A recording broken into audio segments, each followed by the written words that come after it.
corner where the treats at. Is this the passing of the torch, right? Is this what this signifies? It comes down to that front office and what they feel is most important. The champ is here. We've touched down from a higher plane. Why you landed here? We always look forward to that week because it was always intense. You know that we ain't coming back. We got to. The man, the myth, the legend, Dante Hall. My favorite player growing up was Dante Hall. I love you guys in the show, but Dante was my guy. Get to dashing because you done on the warfield. Chief Concerns is presented by BetOnline and Olipop. Marcus Dash here from Chief Concerns, and ladies and gentlemen, it is that time of the year. It's football season, and you know what that means? It means it's time to get in on BetOnline. BetOnline is the world's most trusted betting platform and your number one source for everything football. BetOnline has every stat, every matchup, and even live odds and spreads to bet on during the games. Think you know your stuff? Get in on our $200,000 mega contest and pick 5 games against the spread every week for your chance at weekly prizes and a share of $200,000. When the game's over, head on over to our online casino and get in on a game of blackjack or poker or unwind with one of our 150 slot games. Head to the website today and get in on the action. Bet online. The game starts here. Come on, baby. Go, go, go, go, go, go. Yes. That's a first down. That's a first down. That's a first down. This football season, I'll be putting down normal sodas like Coca-Cola for Olipop. Olipop offers a healthier alternative with its low sugar content and natural ingredients. Olipop is more than just a drink. It's a wellness companion that supports your digestive health. Packed with prebiotics, this fizzy elixir helps promote good bacteria in your gut, leading to improved digestion and overall well-being. So go ahead, click the link in the description and use promo code SODALOVE and get your can of Olipop so you can enjoy the game guilt-free. Go Chiefs. Use the promo code SODALOVE for 15% off now. Hey guys, welcome to another episode of your Chief Concerns post-game show. I'm Marcus Dash. Right there in the middle is former Chiefs tight end Jason Dunn. And on the right there is my brother Teja Dash. Gentlemen, Chiefs are 4-0, coming off a 17-10 victory over their division foes, the Los Angeles Chargers. Things looked bleak there for a little bit first quarter, being down 10-0. And seeing our guy Rashee Rice get started off, I'm sure everyone here on the show is kind of heart dropped when they saw that. Obviously, we don't like to see injuries anyway, but when a guy is visibly upset, put a towel over his head as they cart him off, never a good thing. But nonetheless, injuries happen in the NFL and football. 17-10 victory over the Chargers. And I got to say again, I know last year we talked about how great our defense was, but guys, I think our defense is far and away the best defense we've had in a really long time this year. What we're seeing so far in these first 4 games, this is superior. I mean, this is by far and away better than last year's defense. And I know we don't have Snead, but so far what we're seeing from this defense, woo, holy crap. I got to hear what you guys think about what you guys saw from the team today. But we need to talk defense. I know we love talking offense, JD, but this defense is something else. Look, them jokers have been humming in spots. Obviously, we've seen, the teams have scored some points on us. But when they come up big, when we ask them to come up big, they come up big. That's what we've been looking for. And so at times where Spags have to call a blitz or he has to call something, to get some pressure on the quarterback, they've been phenomenal. And so we've done a good job with the run game the past couple of weeks, kind of dictating what we want to do on the line of scrimmage. So we've been playing on their side. And so I wanted to see that continue until this week. And sure enough, it did. And so hats off to those guys, bring the pressure, some ET stunts from Spags, ET, TE stunts.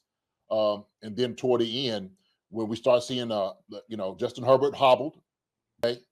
When he's already wounded, then you smell blood in the water, you go get it. And that's what we started doing. We just started hunting, getting in his face, and he's trying to throw off his back foot. He's trying to throw it anywhere. He's just trying to get rid of it. I said, man, I'll tell you what started. It started when we got him down there in the end zone. and that's when you start having shaky knees. You start feeling the back, the wall against your back, breathing down your neck. From that point on, man, we was in his head. There was no taking it out from that point on. And so those guys on defense did a phenomenal job.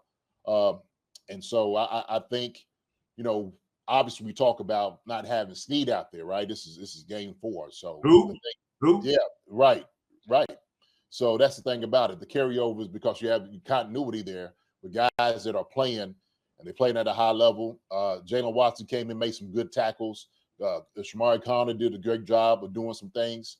And so it didn't always had to be McDuffie. It didn't have to be 22, always, calling his name out. It was other guys that were showing up. And so that was good that they were stingy, keeping those guys out of the end zone. And even guys talking about the defensive line, I know last week, and FAU had that smack on Kirk Cousins last week. I think we talked about in the postgame show that hopefully that's a sign of things to come. Hopefully you get that positive experience out there and kind of keep the ball rolling. And today, he didn't finish on a sack or two that he had back there, but FAU was bringing the pressure today. And it seemed like I was seeing 97 a little bit more than I have been. I thought FAU brought it as long as everybody else. What would you guys what were your thoughts on FAU, JD? I know we've been kind of tough on FAU a little bit, but are you starting to see things clicking for him? He's making progress, and that's all you're looking for. And so if he gets better each and every week, that's a win-win situation. Now, knowing that Mike Danner was out, he had to start. So it's like, look, man, you either you sink or you swim. What are you going to do? And so we started seeing a little bit more, like having that confidence, because it's not like the backup guy. You got to be the guy now. And so I think he did a good job this week, stepping up like he should. I mean, he's a first-round pick. That's what we're expecting out of him. And so look, taking a little time. Okay, he's still got a long way to go, but he showed a lot of good things today. Teja, your thoughts on the defensive performance today? It's really been a tale of two halves this season, right? Our adjustments, Spags and the defense have been making from game to game is just, you used to see it a lot with Mahomes. Mahomes would take the defense's best shot and then adjust to it. And then the rest of the game, it was like, okay, now we're rolling, right? You're seeing that a lot more from Spags and the defense. He just takes kind of the best shot. And I think Romo said every game we've allowed an opening drive touchdown this year, right? So, but after that, this game, I mean, pretty much nothing. Opening drive score. Score. So after the first quarter, we had 4 3-and-outs after the first quarter and only one drive of over 6 plays after the first quarter. So that's a crazy amount of adjustments. In general, I looked this up. So a first half to second half scoring ratio is 50-22. So less than half of what we're allowing in the first half, allowing the offense to catch up and hopefully adjust to what they're doing wrong in the first half, which was plenty of that. Just looks great. As far as I keep hearing from media, inconsistent run defense comments, just to clarify something, our run defense has been stellar. It has been stellar. The only reason why it's not better statistically is because Lamar Jackson had 122 against us, I believe he had. If you're just going against running backs this season, we're giving up 3.1 a carry. Oh, yeah. Straight up running backs. Yeah. That's what you want. You're not going to play Lamar Jackson every week. That's a special player, right? So that's just not going to happen all the time. But you are playing running backs every week. And 3.1 a carry, 73 for 228. Kudos to the front line. FAU, 2 QB hits, second on the team in QB hits today. Just showed up a lot more, right? I don't think FAU is going to turn into a Pro Bowl DN. I mean, he could very well. I'm not going to say he's not going to. I mean, I hope. More than likely not. You want a competent D end to be able to rotate in. That's what you want out of him at this point. He was more than a finished product coming out of school, near his ceiling. You just want a guy who can come in. And even when we do get healthy, he's earning a spot to come in and play snaps. Even when guys are back, if he keeps playing this way with this kind of effort. Just great to see it. Spags, the GOAT. What can I say? And I noticed neither one of you guys mentioned Jalen Watson, and I thought Jalen Watson, he took a lot of criticism during the preseason. Specifically, everyone wants to target that week 3 preseason game where he was finally playing a game. He pretty much played the whole time, but didn't play any preseason, any training camp. The guy was injured all throughout that, and he plays the whole preseason game. He gets kind of torched by guys who are trying to make the league, trying to make a team. And everyone's like, oh, no, we need to get a number 2 cornerback. We need to bring in Stephon Gilmore. We need to bring anybody, Xavier Howard. Jalen Watson tonight, he comes up huge. I mean, he looked phenomenal. And that's the thing. It's like they're not really targeting Trent McDuffie. They were going after him, and he came up huge all night. He should have had a pick and probably a pick 6 on that play. But, that's why they're DBs, JD. That's why I don't play offense. Yeah. So you're saying that he had a lot of criticism? Really, from Chiefs Kingdom? Come on, that never happened. Never happens. Come on, man. We love our guys. There's no criticism we're giving anybody, right? Look, man. I was going to say that right there is just a sign of having no patience, not understanding that you just can't have instantaneous things right now. Okay, and so when we look at these microwave, times, everybody wants everything to happen at this moment. They don't think about the process. They don't think about the development. They don't think about the time that he missed in training camp, for him to get better. And so we start seeing the fruits of that, right? It just takes a little time, okay? So like they say, it's like cooking a nice stew, okay? You don't make instant stew. It takes some time, okay? You let that thing simmer a little bit, okay? Put a little spice in it, okay? Let it sit. You take a little taste of it. Not quite there, right? Take another little taste. Getting there just a little bit more. And so I want to say Jalen Watson is a little stew. That's all it is. Okay, and almost like what Teja was talking about, our defense, we see it also too in the run game. And such a valid point in saying that thing is because when you look at what you do against running backs as opposed to like you said, Lamar Jackson, we're seeing that we're stifling everything that they're doing up front. And that's a great thing. Same thing. We didn't have no patience with Nick Bolton. Oh my God, Nick Bolton's terrible. We need to get rid of him. Why are we going to pay this guy? Oh, he's terrible. This the leading tackle in the past 3 years since he's been here, Nick Bolton? Oh, no, that guy, he's got to go. So I just, man, look, and I've said this, and we're going to get into this even more about the criticism sometimes from fans talking about these guys and these players, that a lot of it just has to do with people they're not patient enough to watch things just actually happen. We are 4-0, guys. We're undefeated. We're 4-0, okay? Doesn't look pretty, but we're getting the job done. I think part of their Watson frustration is because when fans see a good player like Snead go, they want a reason internally why we did that. They want to look at the next guy and be like, okay, buddy, we got rid of him. It's partly because you're supposed to step up and be Snead, but it doesn't work that way. Like, there's a reason why Snead's getting paid what he gets paid and Watson's hoping for a contract half that size. So it's not fair to the new player taking over, but that is what happens a lot, right? We look to the next guy. And it's funny because we talked about weeks and weeks ago about how it's not going to get easier. We're playing a lot of good teams with great number 1s, which means the number 2s going to get tested a lot. But also, when you play teams without a true number 1 like we have today in the Chargers, all guys get thrown the ball because not one guy's a target hog, right? So everyone's going to get, tested on the defensive side in the secondary when you play a team like today. So no matter who you're playing week to week, you're number 2 or number 3 in this league, you're going to get tested no matter what. It's a great number 1 or just a spread out offense. Well, and also too, man, we just didn't have the money to pay Snead. You have it. Yeah. So it's a business decision. And like you said, if the guys, if he has some of that capability, we had 3 guys here that were able to play, that we had a lot of confidence in, then you kind of go with that. And so Spags has done a tremendous job of Dave Merritt of getting those guys ready. So we got to give a lot of credit where credit's due. A lot of it goes into like the coaching. It goes into the coaching style. Is getting guys prepared, to play against guys in the league like the best, wide receivers in the game. And so we've done that for the past, few weeks. But we've seen it last year, right? When Snead went down, we seen it with, Joshua Williams would come in. Okay. We seen Jalen Watson come in when they had to give him like a little bit of break. So they did a good job. Najee comes in this year And he adds on to exactly what these two guys were doing, prior to that. So, Sure.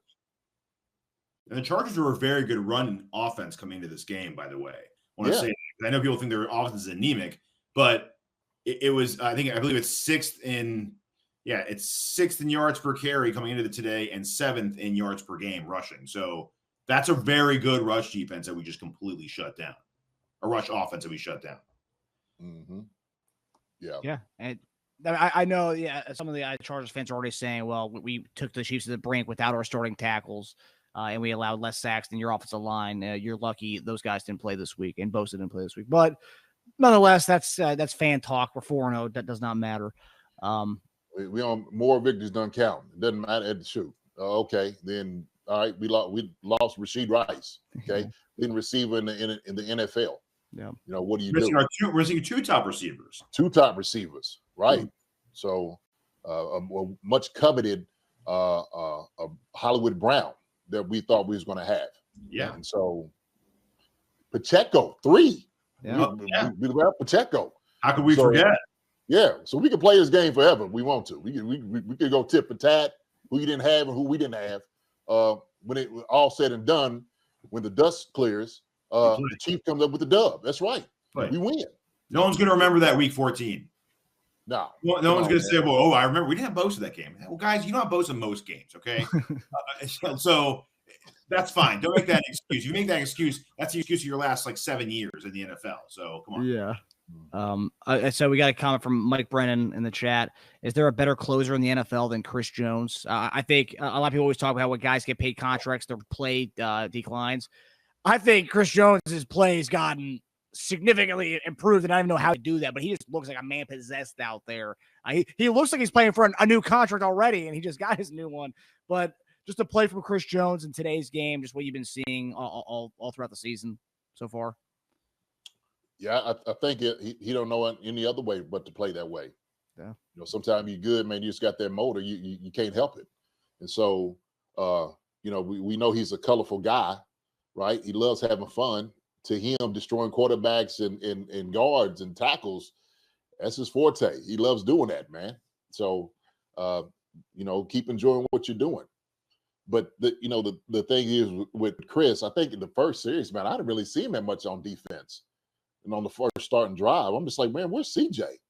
So I don't know if it was something he was just getting ready or what it was. The guys are kind of rotating in, but didn't really see, CJ out there. And I don't know if I missed him, but I know I was looking. I'm just like, oh, okay, this doesn't quite seem like that. Like you said, is there a better closer than Chris Jones in the game today? I don't think so. Yeah.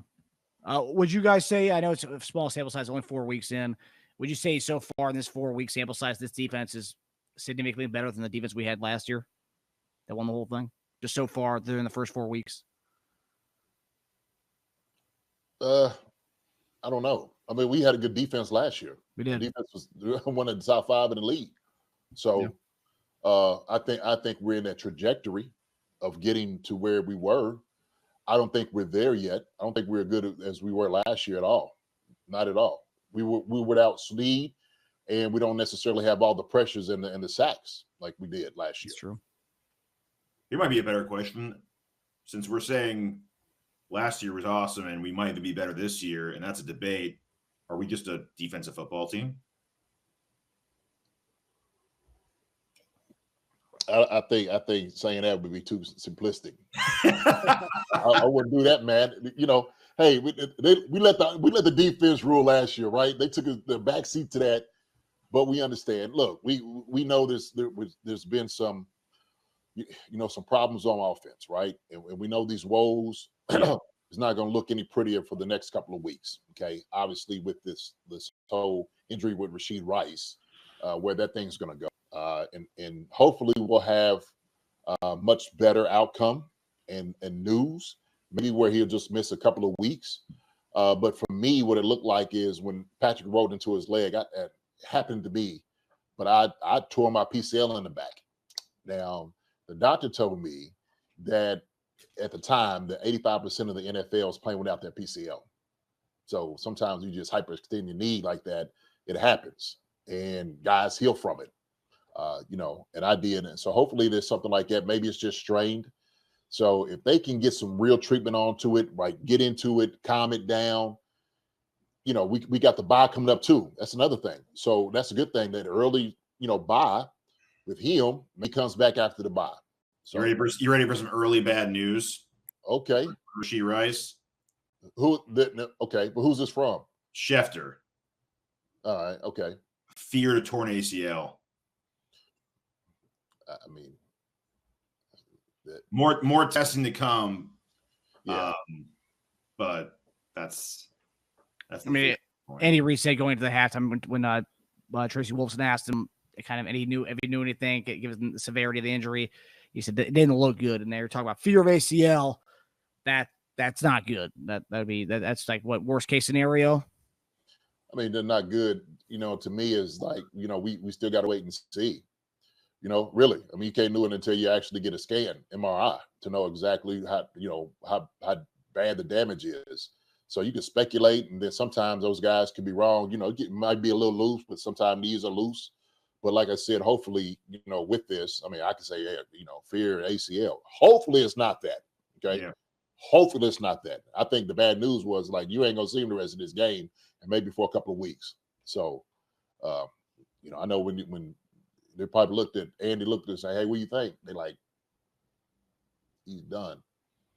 So, yeah, to go from going questionable to return to out of the game so fast. Usually they leave the questionable to return for a while on there. But to go from questionable to return to out, like within like a span of 5 minutes, is it's telling.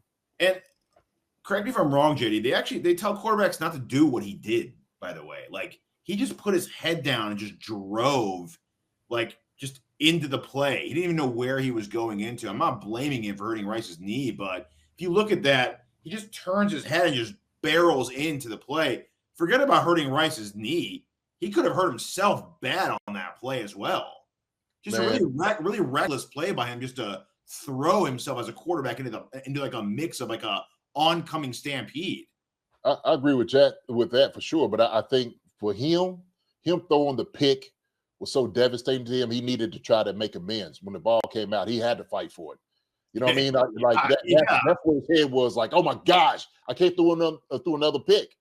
And so what he's thinking at that moment in the game is, how do I salvage, this right here? And so when the ball came out, I think that just shows who he is, right? It wasn't like the Cam Newton thing. Cam was like, oh, I'm gonna step back. Patrick's like, shit, like I messed up. Yeah. Yeah.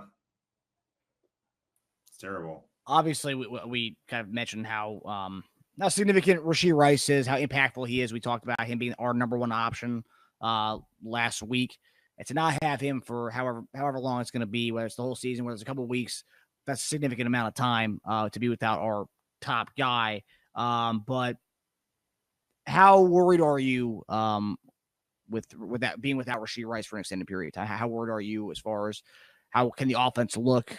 And that you guys mentioned it. That's without Rice. That's without Hollywood Brown now. So it's two receivers that, we thought we were going to have this year who we won't have for an extended period of time.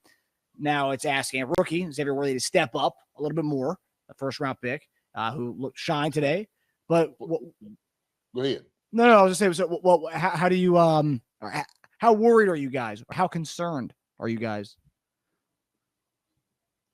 I'm not that overly concerned. And the reason I say that is because Xavier Worthy's a first-round pick. He has high expectations. And so when we look at the other guys at wide receiver that went before him, they expect him to be good. We're expecting these guys to come out and play right now. Dwayne Bowe was a first-round pick. We were expecting stuff out of him. So when you got first-round picks, you want a guy to grow up immediately. You're already saying he's game ready. And so we've seen him. He makes plays. He made a deep play today. He caught the one on the side, like I think the out route of the flat, and turns it up for a first down. So he's ready. We know that. That's the reason we went and got him. So I'm not really overly worried.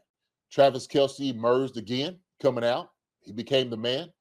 And the reality was, because Rashee Rice was so effective first few games, killing them, Trav didn't have to wear the cape.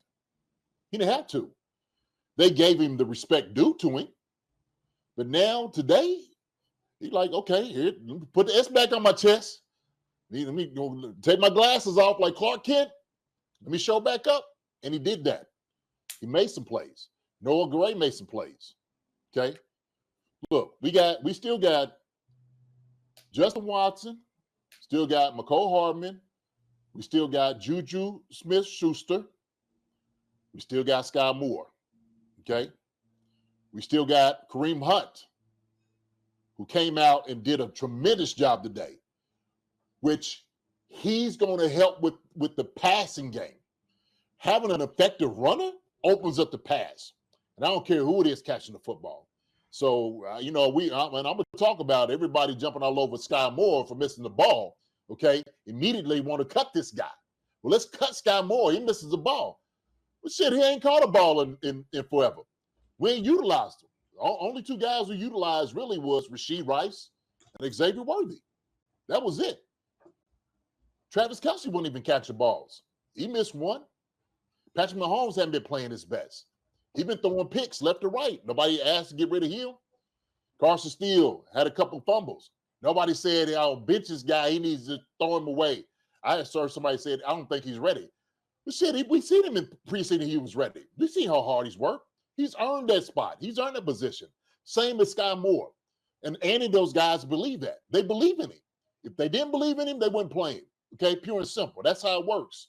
So we can feel any type of way we want to. We could be in our feelings all day. Oh, this guy needs to get cut. He needs to be gone. Well, shit, then you go up there, you get the job, and you evaluate. How about you do that? Okay? Get rid of your 9 and 5. Okay? Start going out scouting for teams. Okay? Write a little letter to Andy Reid and them and say, I can evaluate better than y'all guys can in your scouting department. All right? Put in your resume. Okay? See what they take it. Okay? You write up a couple of things, a few scripts, a couple of scouting reports, and then all of a sudden y'all make decisions. But until then, they're going to play Sky Moore because I think they trust in him. I believe that. And so if a guy misses a play, hey, yeah, he's supposed to catch. Yeah, he's supposed to catch the football. That's what we pay him to do. Absolutely. Move on to the next play. You know what he did? He made a pivotal block for the deep route to Xavier Worthy. That's what he did. But it was immediately get rid of this guy. Hell, now we could bring our guy Justin Ross back up, right? Talk about metrics and measurables. Okay, Marcus, right? Chiefs concerns. Talk about metrics. Those things matter. They matter. We got Jody Fortson just got here.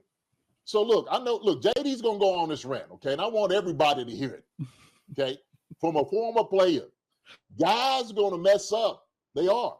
Sometimes more guys show up than not. But if immediately a guy messes up, oh, here's this guy, get rid of him and stuff like that. They ain't said nothing with Justin Watson. Might have dropped the ball or somebody's doing things. So I just, for me, it's like, calm down. Any of those guys going to make that decision. We can be critical of guys. I've said this, Marcus, you've heard me, Teja. Y'all see me. I send tweets all the time like, this dude right here is playing like horse manure right now, right? He looked like boo-boo the first half, okay? But also, too, there's an air of like, all right, I'm going to look at the second half, see how he's playing, okay? I'm not going to throw the guy away. Oh, he's a bum, throw him away, get rid of him, send him up there to Antarctica or something like that. He don't need to be playing in the NFL. But shoot, hey, man, get your job making those decisions, okay? And then come talk to me. Fantasy football doesn't count. All right, hey, a lot of owners and managers. There's a lot of them. Ton of them, Mark, Tage. Ton of them. Okay. Hey, look, you see my sweetie's on here right now, and I'm gonna tell you about her. So if a guy doesn't do well one week, she's like, I'm getting rid of this guy. He's gone. I said, what? You gonna get rid of Jamar Chase because he had a bad game? Yeah, I don't like him. Okay. Send him my way. I'll take him. Send him my way. So it's just, it is. We want these things to happen now. Okay. I still have the patience to understand Sky Moore does have worth to us. Any of those guys agree with me. They do. So that's where I'm at, man. So I'll let y'all have it. I'm gonna back up. I'm gonna play devil's advocate for 1 second for what you just Absolutely. said. Please do. Please. I want to If you hear it. don't mind. I hear it. When going over, personally for me, when going over different guys, and I don't think we should cut Sky Moore today. I'm not saying I should. I'm on the other side of this, and I'm not. But when we're talking about evaluating players and saying whether they should go or stay, it's like full body of work, right? Like, and the other guys you named who messed up, Justin Watson comes up big sometimes too. He has flashes and game plays where I'm like, yes, yeah, one today, a very nice catch. I think on a third and long, if I'm not mistaken. There's positives and negatives. I think part of the frustration with Sky Moore is that I'm not going to say every time because I don't want to say so final, but most of the time, if not every time, when Sky Moore's number is called, it doesn't yield positive results. And I can't remember the last good play he's had. So it's hard for me to support that. And my counter to you in a question form is, okay, so give me how much more of this kind of stuff before you would say, all right, we gave you the go, it's time. Like, when would be a breaking point for you to be like one of those people to be like, get rid of them, right? Like, when is enough enough? So as an evaluator, somebody who scouts players, yes, it would have to do the whole scope and full body of work. Same thing, Teja, like you're saying. So the things that we don't see, because people only look at you for your value in catching the football, he has more work than just that. He does. And so as much as we want him to catch a football, okay, maybe that's not his role chiseled out in this offense right now. True. So that's the reality. We had to look at it. So when I'm sitting over, I'm looking at Sky Moore and his results, right? 2022, 21 receptions, 250 yards, 11.4 average, okay? No touchdowns. 2023, he was partially hurt, okay? 21 catches, 244, and 1 touchdown, 11.6 on the average. So he still had some value. He was still catching the football. He was still doing some things. Yeah, we see, because it gets magnified. Oh, my God, he dropped a deep ball. Shoot, last year before, there was a lot of guys dropping balls, tons of them. That's why we went out to try to get Hollywood Brown. We coveted it like a number 1 receiver. Rashee Rice emerged as our best option, okay, of doing some things. But there was things we were doing, particularly with Rashee Rice as opposed with Sky Moore. Things we were forcing Sky Moore to do is, we wanted to play outside at 5'9", 5'10", standing on the phone booth, throwing some out, some deep routes to him. That might not be his forte. So they had to figure out what they want to do with a Sky Moore. So when I sit there and I say that, I can go back to the same thing with Justin Watson. There's some things he's done that he's dropped. He has come up big at times. So playing that and evaluating someone is exactly the same measure you're basing it on. The full measure, the full scope. So he might be that wide receiver that's propelling touchdowns. And when they sitting there looking at it like, no other wide receiver is blocking like Sky Moore. There's some things he does really well. And so when we talked about the value, right, because we start listening to what Matt Naganil was saying, they were saying Justin Watson, they were saying Sky Moore. They know multiple positions. There's multiple things they can do and how they can help us out. So when you have a guy like that, okay, inherently he has value. He does. Maybe not to us as fantasy owners, right? Maybe not as that. He's not catching 80 balls or 60 balls a year. But he's doing enough for Andy Reid and those guys saying Sky Moore deserves to play. And so who am I who's sitting over here on the sidelines looking at it on TV, sitting there saying, oh, this guy right here sucks. We need to get rid of him. JD, you're supposed to get rid of this guy. Really? I tell you what, this guy right here has Super Bowl rings, okay? He contributed to some of those Super Bowl rings. And let's not mistake any of that for that, all right? I didn't. It wasn't me running my mouth. It wasn't anybody else sitting on the couch sitting over using criticism on Sky Moore. Okay. But so did Tony, and he was cut. So there is a breaking point for helping us out in the past and what you did for Super Bowl runs, and it doesn't give you a ticket to the rest of the next season, right? Kadarius Toney, from what we understand, okay, there was a lot of different things that was happening with him. There was a lot of issues. Okay. So if some of that had to be contention with Andy Reid, okay, or maybe not working out like he should have. Sometimes, his history of being hurt also was up against him. So there was a lot of things. I know we see that Kadarius Toney didn't show up during the offseason, during OTAs and stuff, right? So that's somebody who's not with the program. Yeah. So if I have a responsibility, you have a responsibility to us. Then say you bought in. Guess what? I can forgive you for some of these things that you might not do so awesome, right? And some other guys, when I'm making a decision, do I look at this guy who was a first-round pick, who has all its ability, but somehow doesn't show up because it doesn't show up on off the field either? Do we keep this guy here who's doing everything in his power to try to be better? I'm taking the other guy. So I think that's how the decision was made with Sky Moore. And that's what I said. Like, I see the value. I see what he's doing out there. Okay. Everybody else don't, because he's just not catching the football. But sure enough, that sucker drops something or runs the wrong route.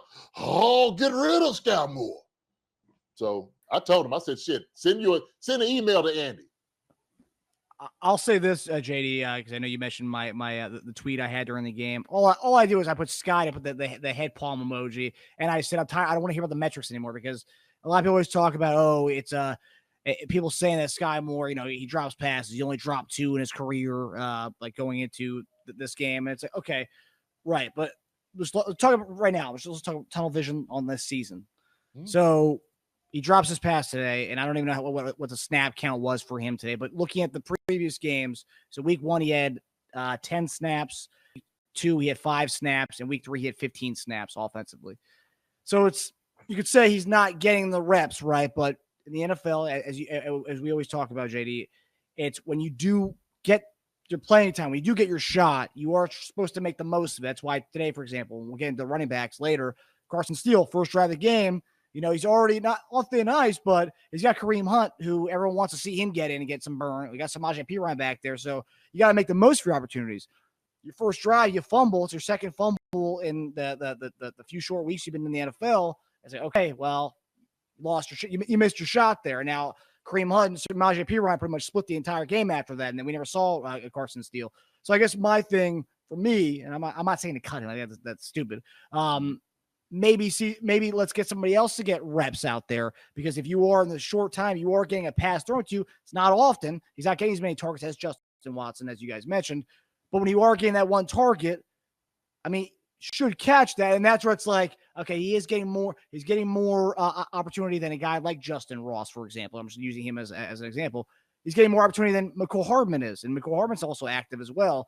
And it's like, I guess for me, it's like, at what point you were like, all right, let's kind of give somebody else the snaps that he's getting, the opportunity that he's getting. That's where I'm coming from it. Well, look, this is what I know. Okay. Those guys are with him every single day.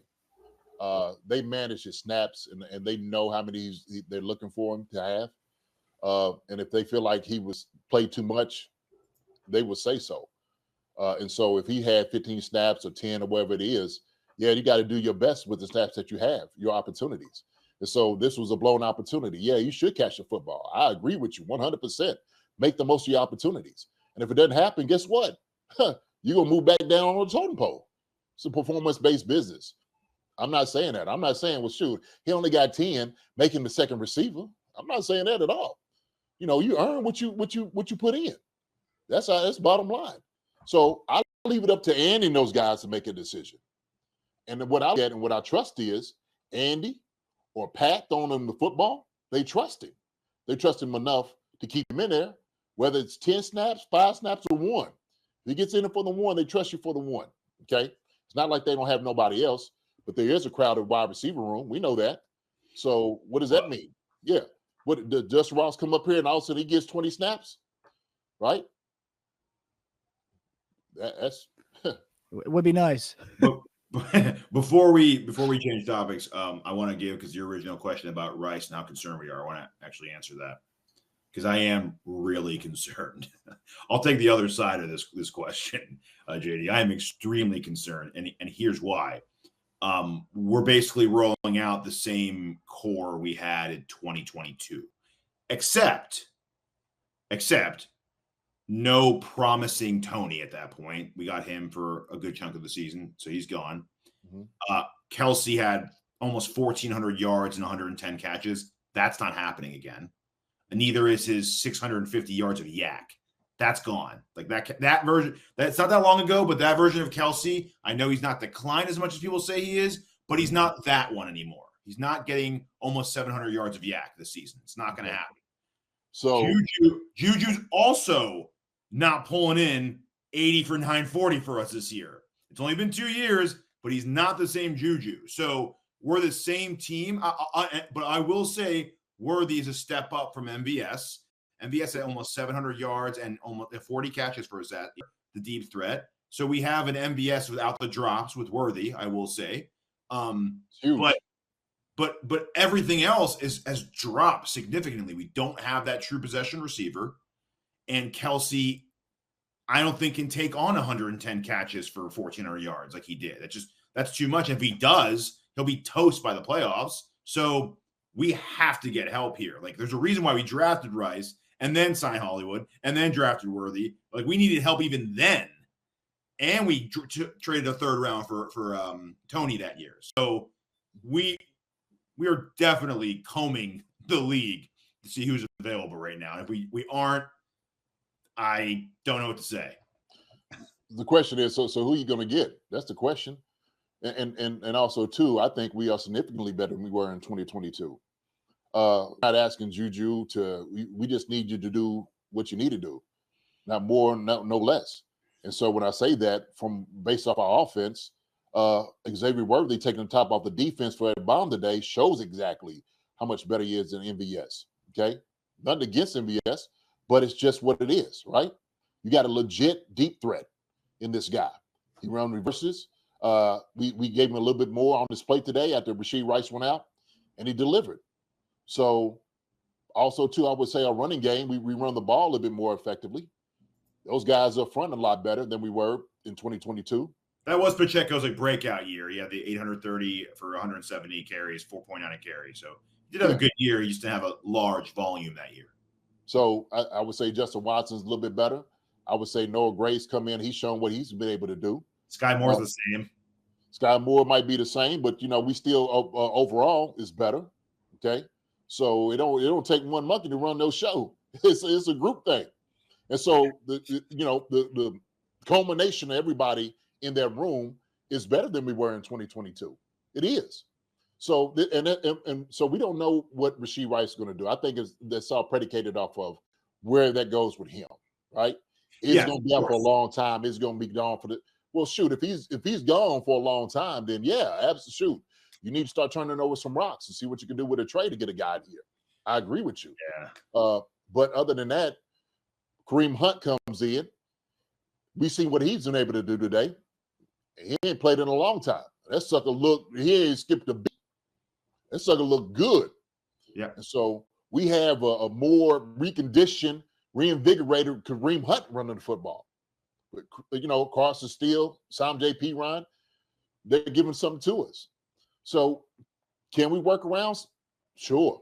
I think we can. I think, but see, that's what I was saying before, Tej, is you can put all your eggs in one basket, but get other guys in there to see what they can do. Like, that's why I was one of those advocates for saying, how come McCole Hartman's not getting more reps? Sucker can run routes. We've seen him be a deep threat. We can see things he's been able to do. You think he's not a little pissed off? That joker's pissed off while he's not been getting the reps. Let me ask you guys a trivia question. To the first, I don't have the numbers from today yet, but through the first 3 weeks, how many offensive reps do you think McCole Hartman has had? Like snaps? Snaps. Total? Yeah. Total? Yeah. 7. 20. 4. For the first 3 weeks, he had 4. Really? Yeah. Well, 0 week 1, 1 week 2, 3 last week. And I think he had more than that today. Obviously, we kind of had a little shuffle there, a little rotation going today. And by the way, as good as Worthy's playing, and we do value him more than MBS, obviously, it's consensus. He's still only on pace at this point for about what MBS had that year, 687 yards.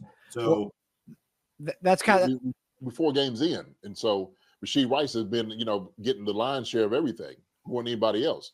Kelsey, how many catches did Kelsey have today? Well, how many did he have? 7, I think. 7 for 90. 7. 7 for 89. Okay. So if you divvy up getting it to Travis Kelsey, get some to Noah Gray, I think you can make these things work. It dependent upon where everything is with Rashee Rice. Okay. And now, like I said before, you might have to make a significant deal for a guy. Do you have the capital to do that? Do you want to spend something on a guy like that? That's another question. Yeah, I know. Do you think, I know you talk about Xavier Worthy as this deep threat, but he did a little bit of everything in college.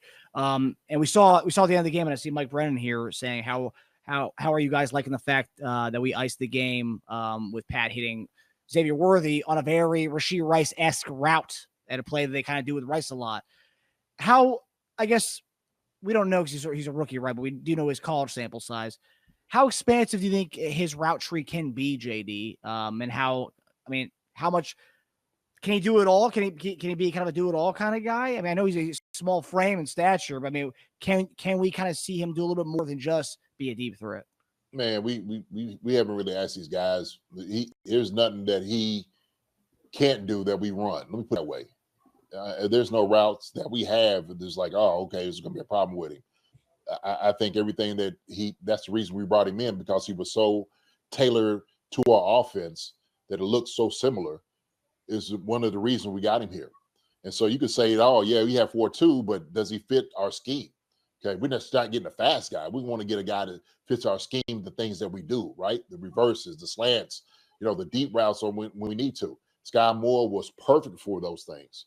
And so that's the reason we went after it. Yeah. And a name I want to throw at you that's been kind of a guy that we've talked about in the past, JD, but it's a guy that apparently is on the trade block who teams have been calling the Titans about, is our guy that we had a whole offseason show about. We had a whole segment every week on our show last year, a DeAndre Hopkins sweepstakes. JD, would D-Hop be a guy that would be someone that obviously he's a little bit elder statesman. He's a little bit elder statesman, but I mean, I think he could bring something to the wide receiver room. Do you think that would be a guy that could move the needle a little bit if Rashee Rice is out for a significant amount of time? Man, we get D-Hop here. They're going to talk about how bad his knees are, how old he is. You got grandkids. They got, look, we understand. It doesn't matter. Some of these jokers ain't going to be happy. Would he bring something here? Sure. But then all of a sudden, you're going to start talking about D-Hop. He ain't 2018 D-Hop, right? His dreads, he ain't the short dreads D-Hop. He ain't Arizona D-Hop. He ain't that guy. He ain't the Houston D-Hop. So we hear all those different things. So I'll let these guys handle it, man. They'll find somebody. See, Cooper. They say Cooper Kupp. I see somebody like he's hurt all the time. He's been hurt for the past 2 years. And I believe he's talking about Amari Cooper. Amari Cooper's been the one who's been speculated to be on the trade block. What's up with your boy? We ain't seen nothing from him. Amari Cooper would be a very good Rashee. From what we asked for Rashee Rice, Amari Cooper would be a very good replacement for that, by the way. JD, do you like Amari Cooper? Do you think he'd fit or no? I like Amari Cooper. I don't think he fits in the offense. That's just me personally. I don't. He could catch anything. He can run any route. I'd love to have Amari Cooper.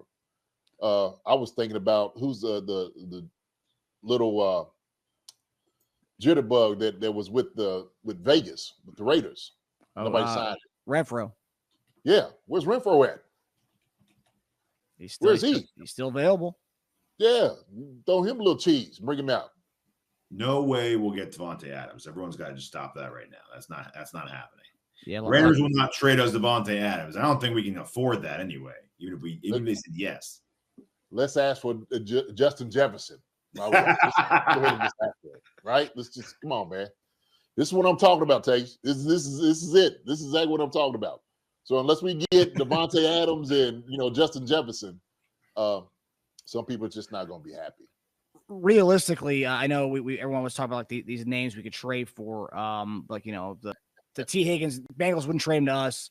Devontae Adams, obviously, that's out of there. But I'm seeing Byron Pringle as a name that someone dropped in there, and MVS is also another name that I'm seeing people on Twitter talk about. And it would kind of go to what we did last year, JD.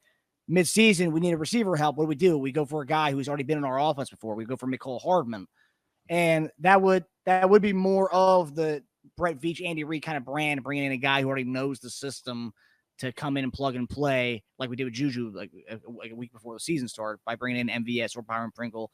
Obviously, that doesn't move the needle, but I feel like that would be a move that is more realistic as far as the Chiefs doing. What do you guys think? Conley Perry, listen. First I want to say to you, I let you live with the dream. Have the dream, man. Hope it's a reality. But I think the Chiefs have shut the door on MVS.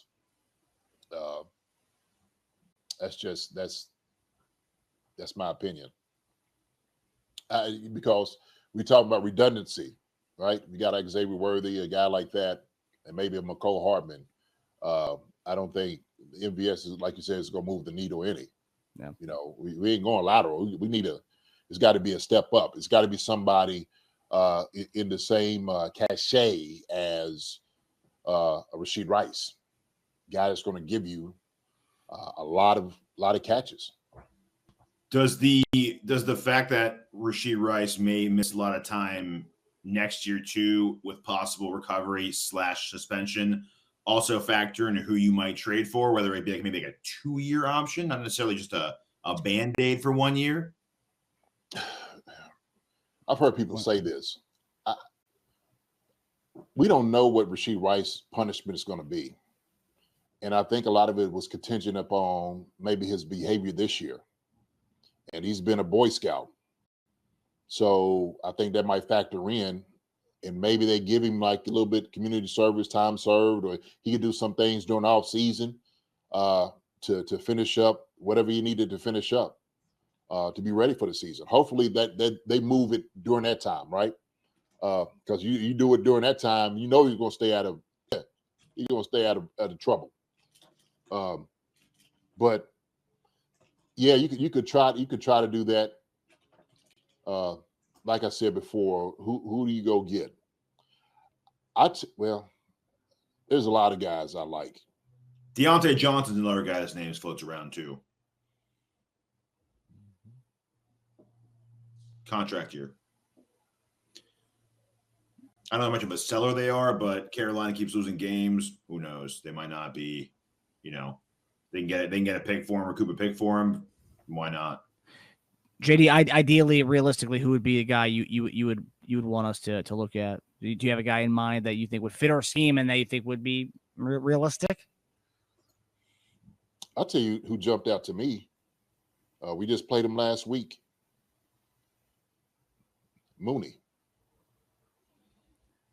That's true. I mean, we did have interest in him in the offseason. Yeah. So I don't know, because he just signed the contract. You don't know what he's, what that's going to look like. He's a guy that I like. They had Dotson's up there, went to Philly. Shoot, he'd have been a great guy to have here. Yeah. I don't know, man. I mean, seriously, I could speculate all I want. I could be far off from where they're thinking. Tyreek Hill. I think he's missing. I think he's got FOMO. He's fear of missing out with he wants to tweet out the thinking face emoji or the glasses fade, the monocle emoji right now. Yeah, he does. He wants to retweet that Rice news with a monocle emoji. Yeah, he sees Kelsey and Hunt doing their thing. He's missing it. He needs to be part of that. You guys need a receiver. We don't have a quarterback. Yeah, sounds like a good mix. Them jokers ain't gonna let that go. No. There's no way the NFL will let that happen. No, they've already let that happen once. Yeah.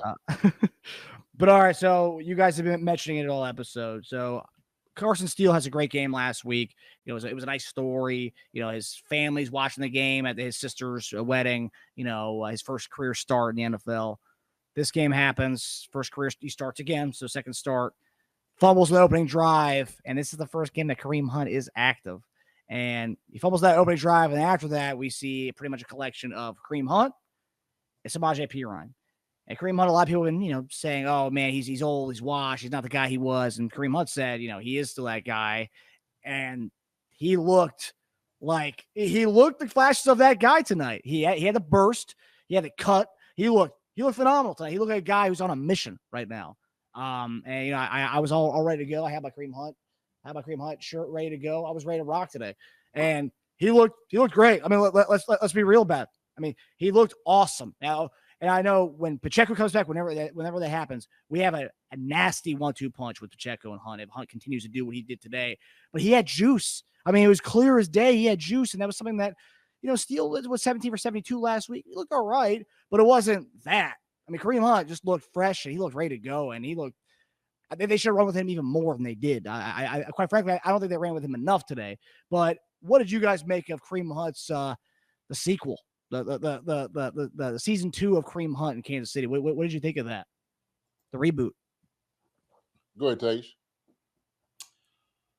I thought he looked like he had something to prove. I thought he looked fresh. He looked tired in Cleveland toward the end. He looked a little heavier in Cleveland too. He looked a little lighter. I love to know what his actual playing weight is right now. So he looked lighter, he looked more fresh, and he looked driven. And being with your old team, playing for the hopes of a championship, and kind of just redeeming yourself in a place that he talked about kind of want to redeem himself in. I think all that matters, right? And this is a tryout. And he could, we don't know how long Pacheco is going to be out. He could be out longer than that. I'm hearing ligament damage now, so there's all kinds of news of Pacheco. Hunt could possibly be our running back for the rest of the season. There's a chance of that happening. What a great place to audition. Somewhere you're already comfortable, you're fresh, you're ready to go, and it's a great O-line. It's our money's in the middle. Our money's right in the middle of this O-line. We have hundreds of millions of dollars tucked away between our left guard and our center, and the right guard's going to get paid too. Okay, he may as well have a blank check on his name. So our strength's right there up front in the middle. Just pound the rock. This is going to Hunt coming here is also going to help. I think the number 2 part of the whole Rice question was, who do you get him to replace with? Well, it's not who, it's what. And I think you replace it with the running game. I think you replace it with an identity shift. I think you replace it with not throwing the ball 35, 40 times a game, not letting Mahomes drop back there and run around back there in circles and try to find somebody. You replace it with a solid running game. You move the chains, you ball control, you take a deep shot when it's there, and you just rely on Hunt and Perine and hopefully Steele when he gets his confidence back up and running. And I think he'll help that progression into us becoming who we are this season. Yeah, I agree with you. That's well said as far as, changing your identity, because it's only going to help out the passing game. And like I said, it doesn't matter who you're throwing the ball to. When you run the ball effectively, defenses got to play. They have to play the run. They have to play,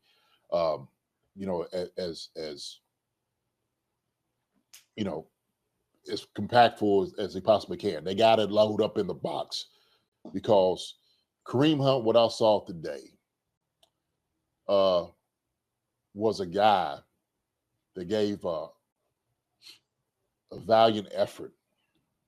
And he was this close from every time he ran the ball from breaking it. I mean, I never seen anything like it. For a guy who hasn't played in a long time, come here for his very first time, and do what he did. And when I'm telling you, he didn't skip a beat. He was that guy.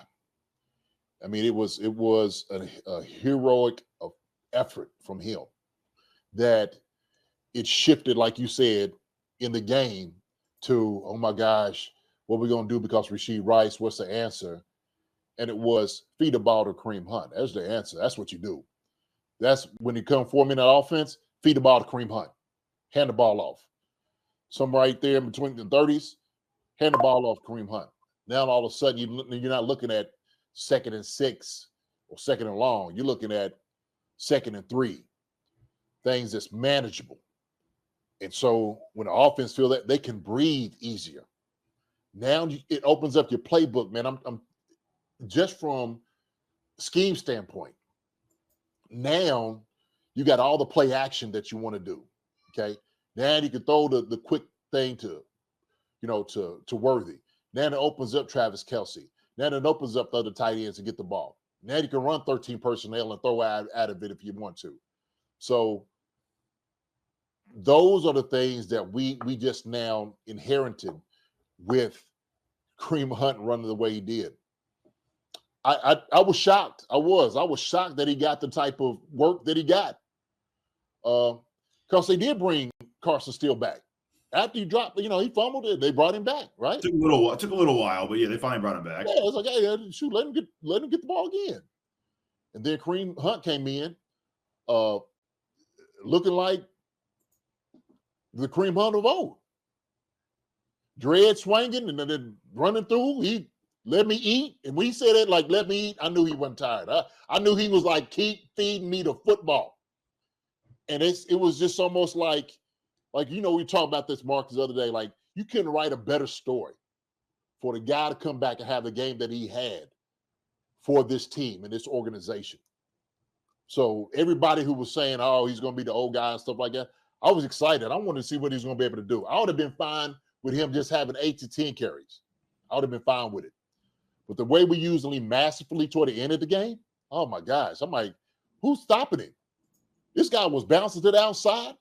I mean, he was making guys miss. Yep. And it was, the same thing with them little feet running through the, when he's got them little feet running through the hole, man. And he shuffles kind of through, and that's where he almost breaks out. And you can see him like he was squeezing the ball and he's like, oh, almost had it. I was there. And when he gets there, when he's going to be like, when he's on his full A game, man, watch out. Watch out. Man possessed.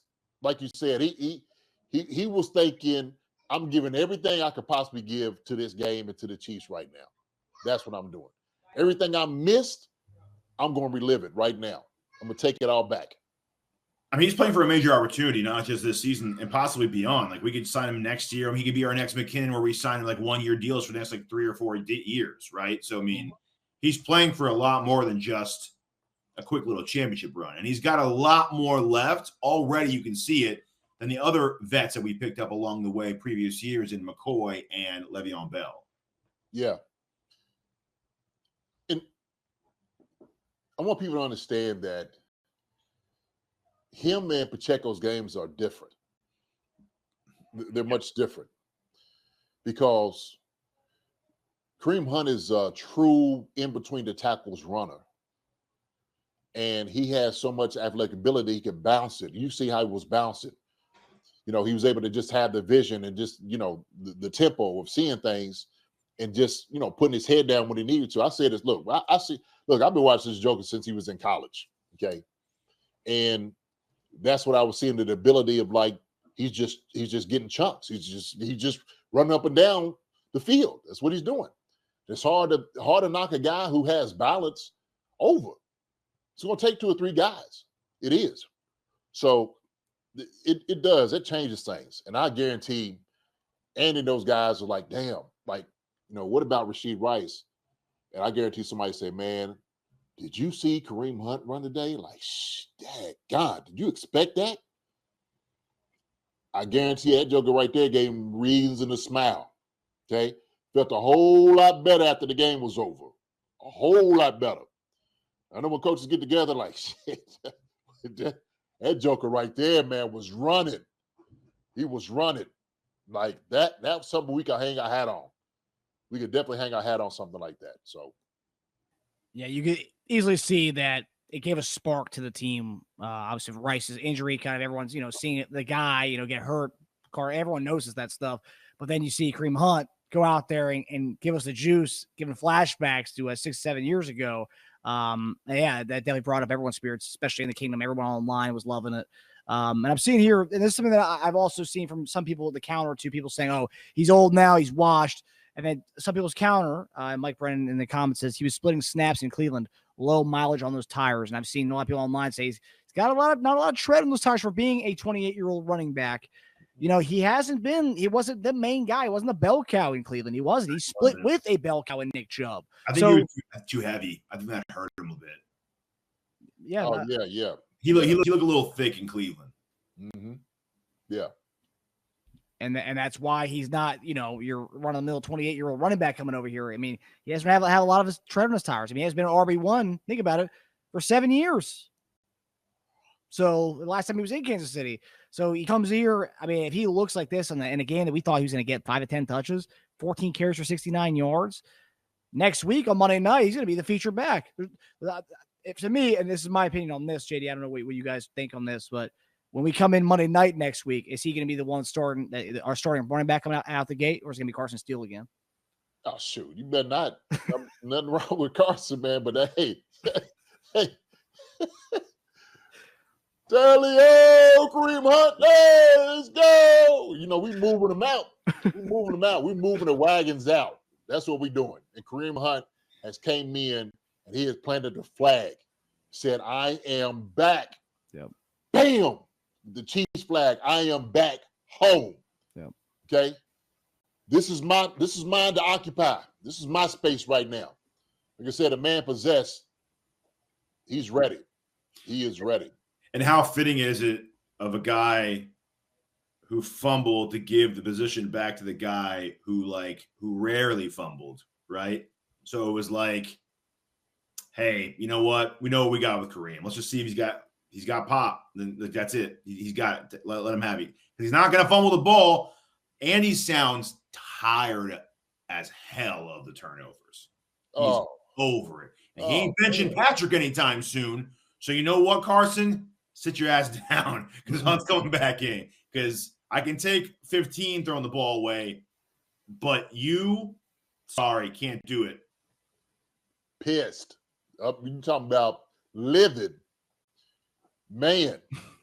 Oh, jeez. I know they paying to him. I was like, oh, yeah, that sucker is pissed.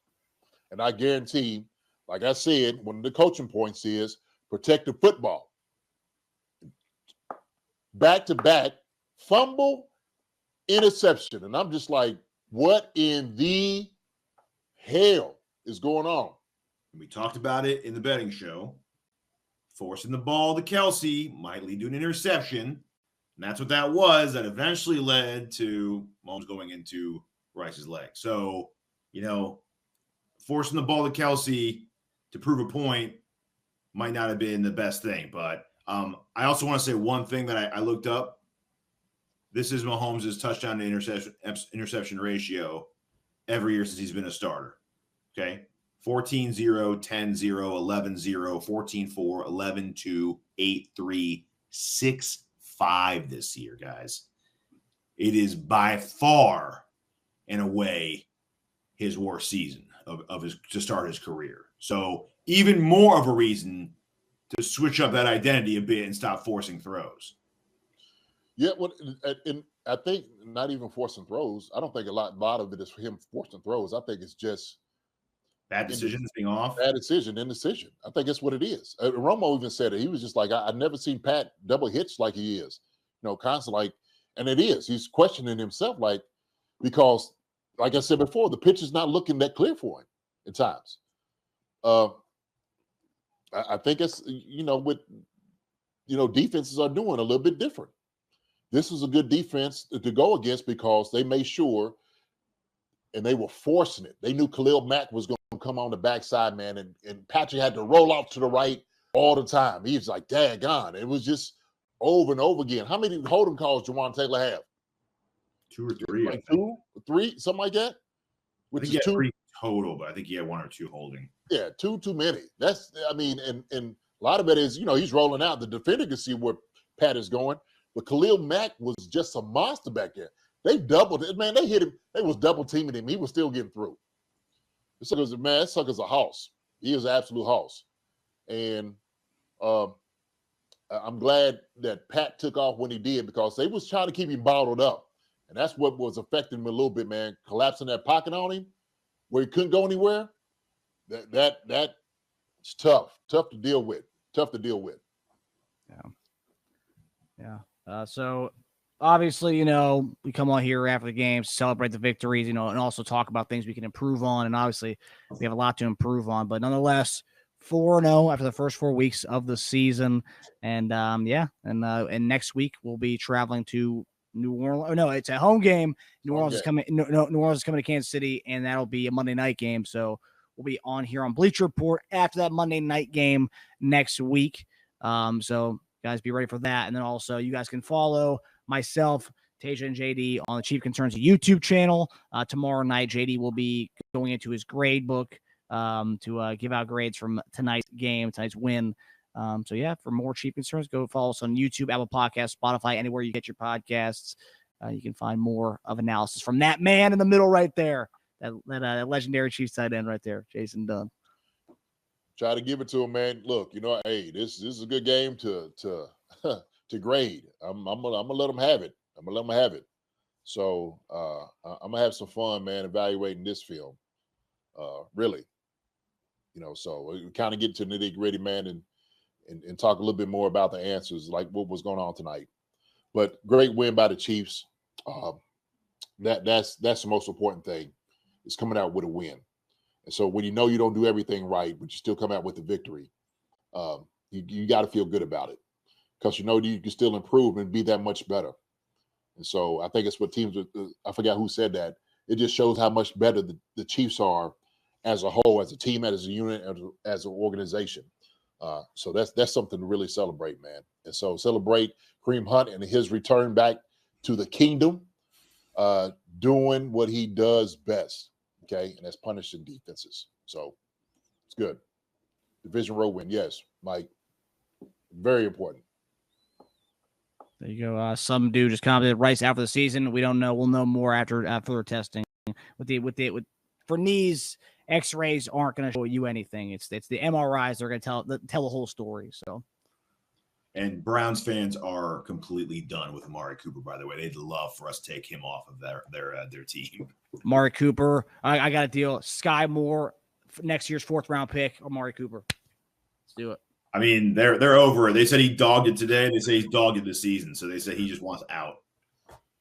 Wow. Yeah, they're 1-3 now. So, and they lost the Raiders today. So yeah, there's a lot of things going on in the league right now. There's a lot of teams that aren't that are under 500 that shouldn't be right now. Browns, I thought were going to be better than that. Yep. Man, you got the dumpster fire down there, and then Jacksonville too that's going on. So Christian Kirk might be available. They might have some other guys. I mean, shoot, there's some bad ball being played right now. Yep. Some guys want to get out. So come and win the championship, man. Be part of history.